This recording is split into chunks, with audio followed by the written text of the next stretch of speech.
Assalamualaikum warahmatullahi wabarakatuh. Bismillah, alhamdulillah. Puji syukur kehadirat Allah Subhanahu wa Ta'ala yang telah mencurahkan, melimpahkan karunia-Nya kepada kita. Di antaranya yaitu berupa kesehatan, yang tentunya kita harapkan saat ini bahkan sampai kapanpun nanti.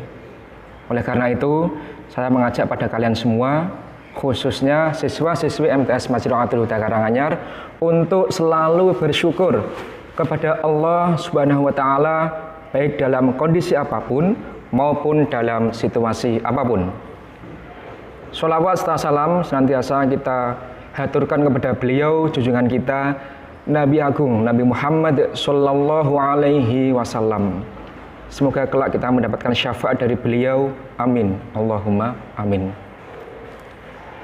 Baiklah anak-anakku yang saya banggakan, kurang lebih selama 1 bulan lebih ini, berhubung dengan adanya pandemi COVID-19 ini, tentunya kalian diharuskan untuk belajar di rumah. Saya pun menyadari, di antara kalian pasti ada rasa yang tidak bisa diungkapkan. Ada pula rasa yang tidak bisa ditawar-tawar, yaitu rasa kerinduan. Rindu terhadap kegiatan belajar mengajar di Madrasah Masda Karanganyar, rindu terhadap pembelajaran-pembelajaran di kelas, bahkan hingga sampai kegiatan presentasi maupun debat dan sebagainya. Oleh karena itu, di sini MTS Majru'atul Huda Karanganyar sedikit banyak akan membayar kerinduan kalian dengan programnya, yaitu pembelajaran online melalui channel YouTube MTS Majru'atul Huda Karanganyar. Harapannya supaya nanti kalian walaupun di rumah masih tetap bisa melaksanakan pembelajaran untuk semua mata pelajaran di sini. Kemudian anak-anakku, sebelum saya menuju ke materi, di sini ada beberapa hal penting yang harus saya sampaikan, yaitu yang pertama, saya minta nanti kalian tonton dan simak video ini dari awal hingga akhir. Jangan sepotong-sepotong, supaya nanti pemahaman kalian bisa lengkap. Itu yang pertama. Kemudian yang kedua, di sini saya mempersiapkan absensi. Tolong nanti kalian simak betul dan tonton video ini, karena nanti saya akan mengabsen. Absensi kalian cukup nanti kalian memberikan komentar dengan cara menulis kelas, nama, dan kata-kata hadir. Kemudian yang ketiga, saya pun ini nanti akan menyiapkan tayangan video sekaligus PowerPoint yang harus kalian simak baik-baik.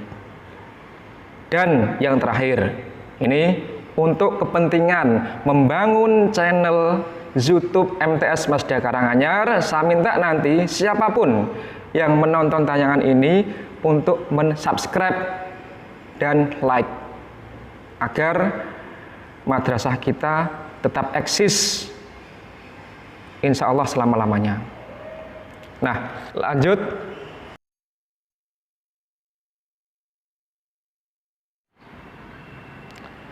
Untuk materi yang akan saya sampaikan pada pertemuan kali ini, tolong yang pertama modul kalian dipersiapkan di rumah.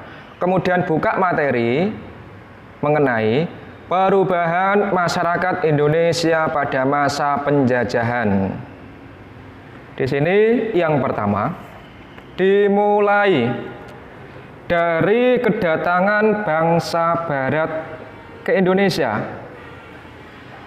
Adapun awal mula tujuan kedatangan bangsa Barat ke Indonesia yaitu untuk membangun hubungan dagang dengan Indonesia. Nah, akan tetapi bangsa Barat itu merasa tertarik dengan wilayah Indonesia, sehingga tujuan yang mulanya berdagang lama-kelamaan berganti, yaitu melakukan kegiatan penjajahan. Tentu ini nanti akan memberikan pengaruh yang negatif bagi kehidupan bangsa Indonesia. Apa saja pengaruh negatifnya itu? Ini ada beberapa aspek. Satu, yaitu perubahan pada aspek geografis, kemudian sosial politik, hingga sampai perubahan di bidang budaya. Inilah nanti perubahan-perubahan yang akan terjadi akibat dari adanya penjajahan itu sendiri. Kemudian slide yang kedua, latar belakang kedatangan bangsa-bangsa barat ke Indonesia. Ini nanti akan saya tayangkan video mengenai kedatangan bangsa-bangsa barat ke Indonesia. Silahkan disimak ini videonya. Indonesia telah lama dikenal sebagai daerah penghasil rempah-rempah terbesar di dunia. Rempah-rempah di sana digunakan untuk orang Eropa sebagai pengawet makanan, bumbu masakan, bahkan obat-obatan. Karena kegunaannya sangat signifikan, rempah-rempah sangatlah laku di pasaran Eropa. Hal ini mendorong para pedagang Asia Barat mulai memonopoli perdagangan rempah-rempah di Asia. Mereka membeli bahan-bahan ini dari para petani yang ada di Indonesia dan menjualnya kepada para pedagang di Eropa. Jatuhnya Konstantinopel pada tahun 1453 di Turki Utsmania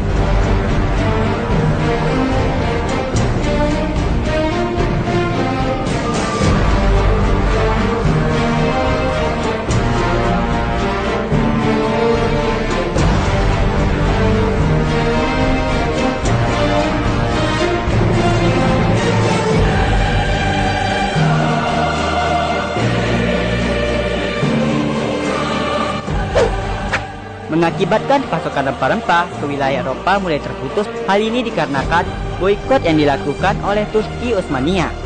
Situasi inilah yang mendorong bangsa Eropa mulai menjelajahi pelayaran ke wilayah yang banyak penghasil rempah-rempah termasuk Indonesia. Nah, baik, dari tayangan video tersebut saya akan jelaskan lebih lengkap kaitannya tentang latar belakang kedatangan bangsa-bangsa barat ke Indonesia. Itu ada faktor pendorongnya, di antaranya satu, daya tarik Indonesia itu sendiri. Mengapa Indonesia begitu menarik? Karena satu, yaitu Indonesia memiliki komoditas atau adanya komoditas perdagangan yang dihasilkan oleh bangsa Indonesia itu sendiri, yaitu rempah-rempah, semisal cengkeh, merica, kemiri, dan pala.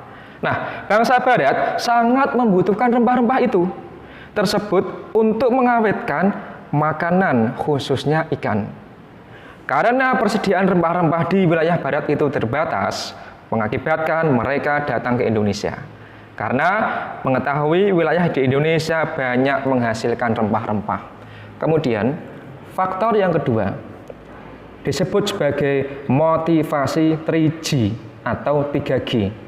G yang pertama, gold, yaitu bangsa barat akan mencari kekayaan di Indonesia. G yang kedua, glory, bangsa barat akan mencari kejayaan di Indonesia. Dan yang ketiga, bangsa barat ingin memperluas ajaran agama khususnya Nasrani di Indonesia yang disebut dengan gospel. Kemudian selain faktor daya tarik Indonesia dan faktor motivasi 3G, yang terakhir yaitu adanya revolusi industri. Berarti perubahan secara menyeluruh dalam produksi barang, di mana tenaga manusia beralih ke mesin. Dalam hal ini, adanya revolusi industri mengakibatkan bangsa barat juga mencari bahan baku dan juga sekaligus mencari daerah perluasan pemasaran untuk hasil industri mereka. Kemudian revolusi industri ini menyebabkan adanya beberapa penemuan di bidang teknologi, semisal mesin pemintal benang. Kemudian adanya mesin uap hingga sampai kompas. Penemuan-penemuan itu mempermudah kegiatan penjajahan yang dilakukan oleh bangsa barat di Indonesia. Kita lanjut pada slide berikutnya, yaitu bangsa-bangsa barat yang datang ke Indonesia. Yang pertama, bangsa Portugis. Bangsa Portugis pertama kali mendarat pada tahun 1511, itu di bawah pimpinan Alfonso de Albuquerque. Dan Portugis menduduki Malaka serta Myanmar di tahun itu. Kemudian pada tahun 1512, Portugis berhasil sampai di Maluku di bawah pimpinan Antonio dan Francisco Serrao. Nah, perubahan apa yang dibawa oleh bangsa Portugis ke Indonesia ini? Ternyata perubahan itu adalah perubahan budaya keagamaan, di mana pada saat itu Portugis datang ke Indonesia dengan menyebarkan agama Nasrani, khususnya di wilayah Ambon. Kemudian yang kedua, bangsa Belanda. Bangsa Belanda ini pertama kali datang di Indonesia pada tahun 1596 di bawah pimpinan Cornelis de Houtman, tiba di pelabuhan Banten melalui Selat Sunda. Kemudian di tahun 1602 pemerintah Belanda mendirikan Verenigde Oost-Indisch Company atau disingkat sebagai VOC, yaitu Perserikatan Perusahaan-Perusahaan Dagang Bangsa Belanda. Selanjutnya, yang ketiga, ada bangsa Inggris. Bangsa Inggris pertama kali datang pada tahun 1811 melalui Perjanjian Tuntang. Nah, nantinya pemerintah Inggris akan mengadakan kebijakan sewa tanah atau disebut land rent. Itu adalah bangsa-bangsa barat yang datang ke Indonesia. Berikutnya, bagaimanakah kondisi masyarakat Indonesia pada masa penjajahan? Kita akan bahas satu persatu. Bahwasanya kondisi kita pada saat itu, yang pertama, itu mengalami pengaruh monopoli perdagangan. Dengan adanya pengaruh monopoli perdagangan, yaitu penguasaan pasar-pasar oleh perusahaan Belanda, di mana masyarakat di Indonesia menjual hasil alam mereka dengan harga semurah-murahnya kepada pihak Belanda. Di sisi lain, Belanda menjual hasil alam itu dengan harga yang tinggi. Sehingga di sini jelas, Belanda yang diuntungkan, kemudian Indonesia yang dirugikan. Kemudian yang kedua, adanya kerja paksa atau disebut sebagai kerja rodi, dibawa oleh Gubernur Jenderal Daendels ke Indonesia. Dalam hal ini Belanda jelas-jelas menginginkan keuntungan yang tinggi dari Indonesia melalui dua cara. Yang pertama, pembangunan Jalan Anyer hingga Penarukan atau dari Banten hingga ke Jawa Timur untuk kepentingan Belanda, di mana penduduk Indonesia itu dipaksa untuk membangun jalan ini namun tidak digaji. Saya garis bawahi, tidak digaji dan tidak diberi upah. Akhirnya tentu rakyat kita yang dirugikan. Kemudian yang kedua, penduduk dipaksa menjadi budak di berbagai perusahaan tambang dan perkebunan milik Belanda. Itu yang kedua, kondisi masyarakat Indonesia pada masa penjajahan. Selanjutnya, ada kebijakan sewa tanah atau disebut land rent. Kebijakan sewa tanah ini pada masa penjajahan Inggris di Indonesia yang dibawa oleh Gubernur Jenderal Raffles di Jawa. Ketentuan dalam kebijakan ini diantaranya satu, petani itu harus menyewa tanahnya sendiri, padahal tanah itu jelas-jelas dimiliki oleh rakyat itu sendiri, namun mereka disuruh untuk membayar uang sewa.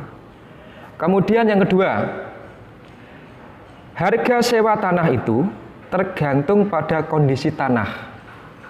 Mungkin hal ini dimaksud ketika tanah itu kesuburannya baik ataupun letaknya strategis, sewanya tinggi, dan sebaliknya.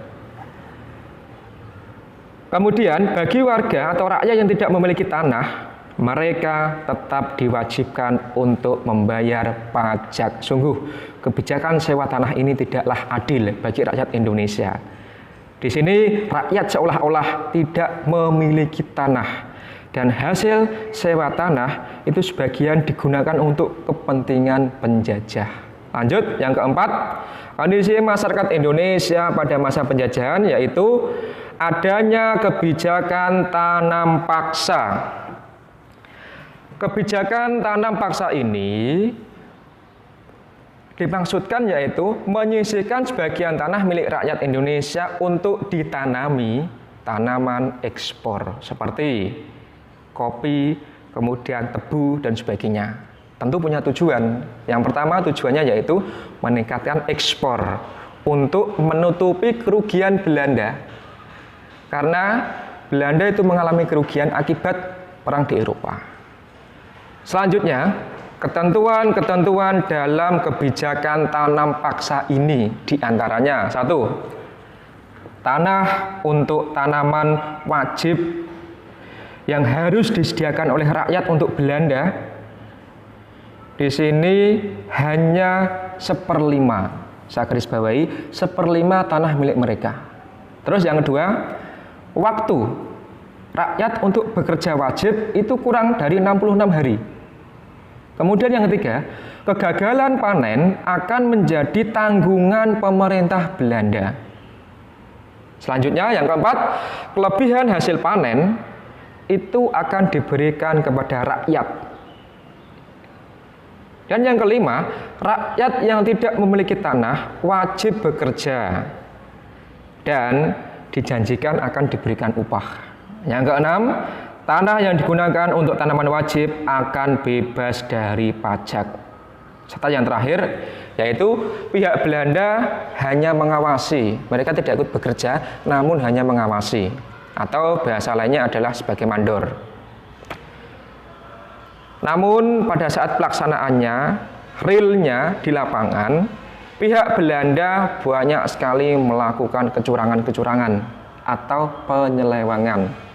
Di antaranya 1, tanah yang wajib ditanami yang harus dialokasikan kepada Belanda yang semula hanya 1/5, pada kenyataannya rakyat harus menyediakan tanah setengah dari milik mereka. Harus ditanami tanaman yang ditentukan oleh Belanda. Jelas, ini tidak adil. Yang kedua, kelebihan hasil panen tidak pernah dibayarkan kepada rakyat dan akan diminta oleh Belanda. Kemudian, waktu untuk kerja wajib melebihi dari 66 hari. Lagi-lagi mereka ingkar janji. Yang harusnya kurang dari 66 hari, tetapi rakyat disuruh untuk bekerja lebih dari 66 hari. Bahkan tidak diberi upah ataupun imbalan yang memadai. Dan yang terakhir, ketika terjadi kegagalan panen, bukan Belanda yang menanggung, justru rakyat yang disuruh untuk menanggung. Inilah ketidakadilan dalam sistem kebijakan tanam paksa Belanda untuk rakyat Indonesia. Apakah ada akibatnya? Tentu jelas ada akibatnya.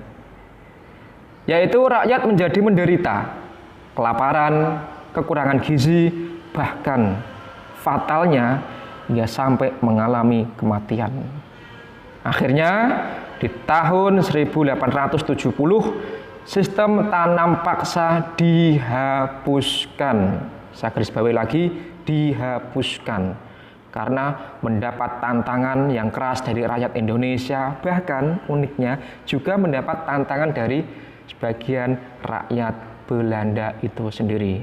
Nah, ini materi yang saya sampaikan kaitannya tentang perubahan masyarakat Indonesia pada masa penjajahan.